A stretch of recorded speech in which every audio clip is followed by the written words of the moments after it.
নমস্কার। কালকে একটা আমি রিপ্রেজেন্টেশন রেখেছিলাম যে বাবা ছেলেকে উচ্ছেদ করতে পারে। তাদের মধ্যে সম্পর্ক হচ্ছে লাইসেন্সার অ্যান্ড লাইসেন্সি। তার বিভিন্ন খতিয়ানও দিয়েছিলাম, কীভাবে হয়, কখন উচ্ছেদ করতে পারে, কখন পারে না, কী কী পরিস্থিতিতে বাবা ছেলের এগেনস্টে মামলা করতে পারে বা কী কী পরিস্থিতিতে পারে না, সম্পূর্ণভাবে বলেছিলাম। সেইটার পর থেকে প্রচুর সাড়া এসছে ওই ভিডিওটি নিয়ে।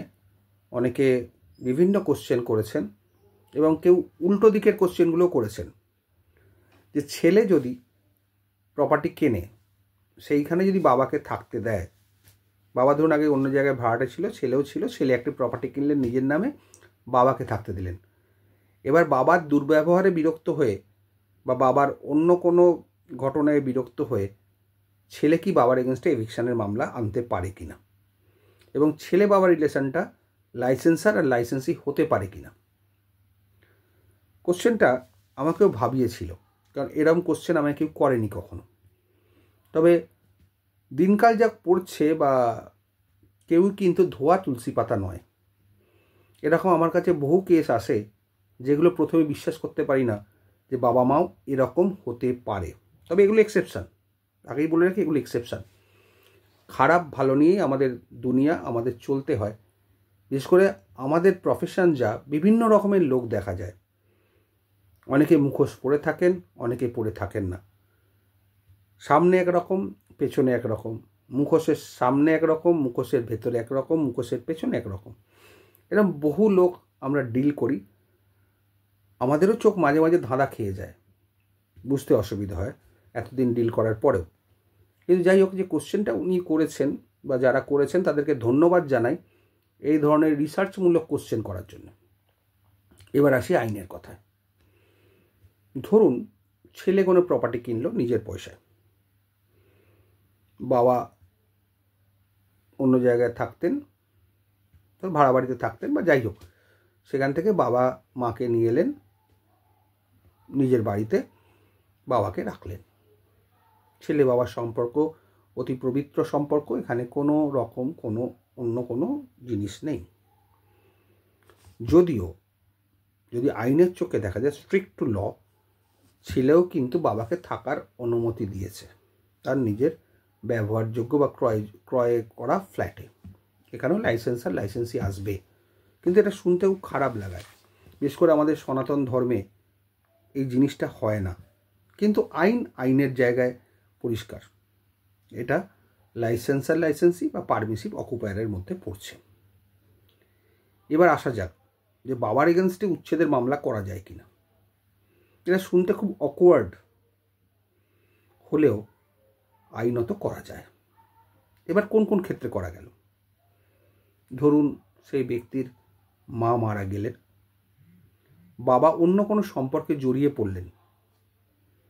এগুলো কিন্তু এক্সেপশন, বারবার বলছি, এটা কিন্তু রেগুলার ইনসিডেন্ট নয়। এরকম ঘটনা ঘটেছে। অন্য কোনো সম্পর্কে জড়িয়ে পড়লেন, তাকে নিয়ে আসছেন বাড়িতে, অবৈধ আচরণ হচ্ছে এবং কিছুটা ভালগারিটি, কিছুটা নোংরামি, কিছুটা আদারওয়াইজ ইভেন্টস ইত্যাদি ইত্যাদি হচ্ছে, যাতে ছেলের বা ফ্ল্যাটের পরিবেশ বা বাড়ির পরিবেশ নষ্ট হচ্ছে। কারণ ছেলের ছেলে আছে, ছেলের বউ আছে, ছেলের মেয়ে আছে, ইত্যাদি ইত্যাদি। সেই ক্ষেত্রে যদি ছেলে মনে করে বাবার এগেনস্টে উচ্ছেদের মামলা করতে পারে, এভিকশন অফ দ্য লাইসেন্সি। তবে বারবার বলছি, এগুলো কিন্তু এক্সেপশনাল সার্কামস্টেন্সেস। কিন্তু পরিবর্তিত পরিস্থিতিতে এবং আমাদের সামাজিক যেসব ঘটনা, বলা ভালো দুর্ঘটনা ঘটে যাচ্ছে সম্পর্কের দিক দিয়ে, এই কোশ্চেনগুলো কিন্তু আসছে।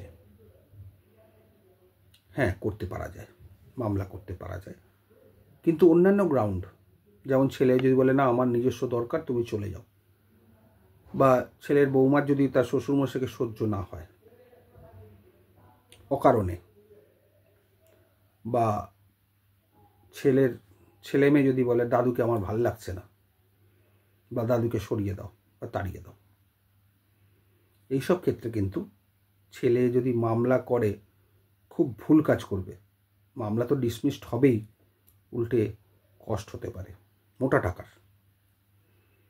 কারণ এখন সিটিজেনশিপ অ্যাক্ট এসে গেছে, সেখানে বলছি যদি বাবা মাকে দেখা না হয়, যদি বাবা মা কোনো গিফট করে থাকে, সেই দলিলও ক্যান্সেল করার ক্ষমতা আছে, সিটিজেনশিপ অ্যাক্ট।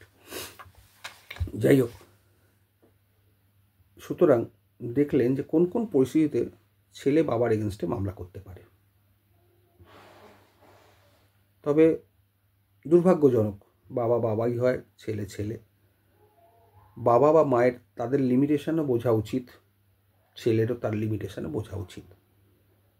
আমাদের সনাতনীরা বাবা মাকে কিন্তু দেবতার আসনে রেখে পুজো করেন,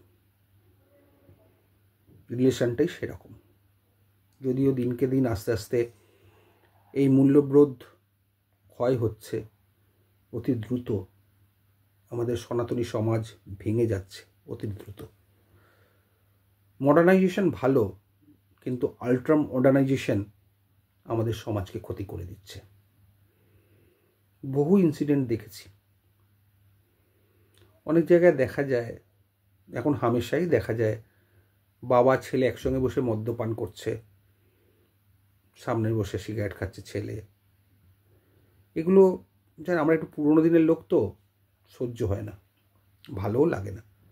সেই জন্যে সোসাইটিটা র্যাপিডলি চেঞ্জ হচ্ছে, র্যাপিড চেঞ্জটা জানি না কতটা ভালো, তবে সব কিছু দেখতে পারি না, আর খারাপ লাগে।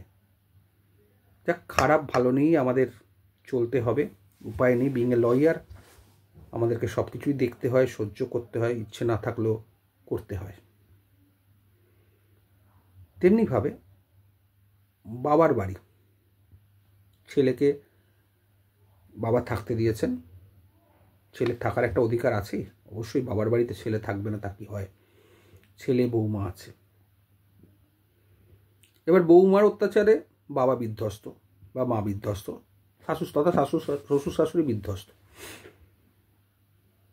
ছেলেও গালমন্দ করছে বাবা মাকে, তার বৌমাও করছে বাবা মাকে, নাতি নাতনি করছে, দাদু দিদাকে।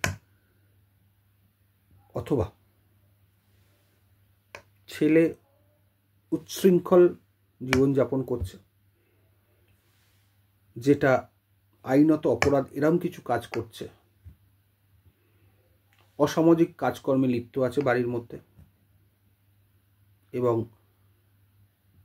নোংরামি করছে বাড়ির মধ্যে। নোংরামি বিভিন্ন ধরন হয়, আমি এক্সপ্লেনেশনে গেলাম না। এইসব ক্ষেত্রেও কিন্তু বাবা ছেলের এগেনস্টে মামলা করতে পারে, এভিকশন অফ দ্য লাইসেন্সিং। ভারতীয় আদালত বা ভারতীয় বিচার ব্যবস্থা সবসময় কিন্তু মা বাবাকে প্রেফারেন্স দেবে, এটাই স্বাভাবিক এবং এটাই হওয়া উচিত। কিন্তু এক্সেপশন সব জায়গায় আছে। দুরাত্মা ছলের অভাব হয় না, কার মধ্যে দুরাত্মা ঢুকে যাবে কেউ বলতে পারে না। টিভিতে দেখবেন, কাগজে দেখবেন, এখন সব রকমই ব্যাপার ঘটছে, বিভিন্ন অবৈধ ঘটনাও ঘটতে দেখা যাচ্ছে, যেগুলো বিশ্বাস করার অবকাশ নেই, কিন্তু করতে হয়, করতে হচ্ছে। পরিবর্তিত সামাজিক ব্যবস্থায় সব কিছুই সম্ভব হচ্ছে। যাই হোক, আজকের আলোচনা থেকে আশা করি আপনারা বুঝতে পারলেন কখন বাবা ছেলের এগেনস্টে মামলা করতে পারে বা ছেলে বাবার এগেনস্টে মামলা করতে পারে। কিন্তু যতই মামলা করুক বা মামলা করানো হয়, মনে রাখবেন বাবা মা কিন্তু চোখের মণি, তেমনিভাবে বাবা মায়ের কাছে তার ছেলে মেয়েও কিন্তু চোখের মণি। ভালো থাকবেন।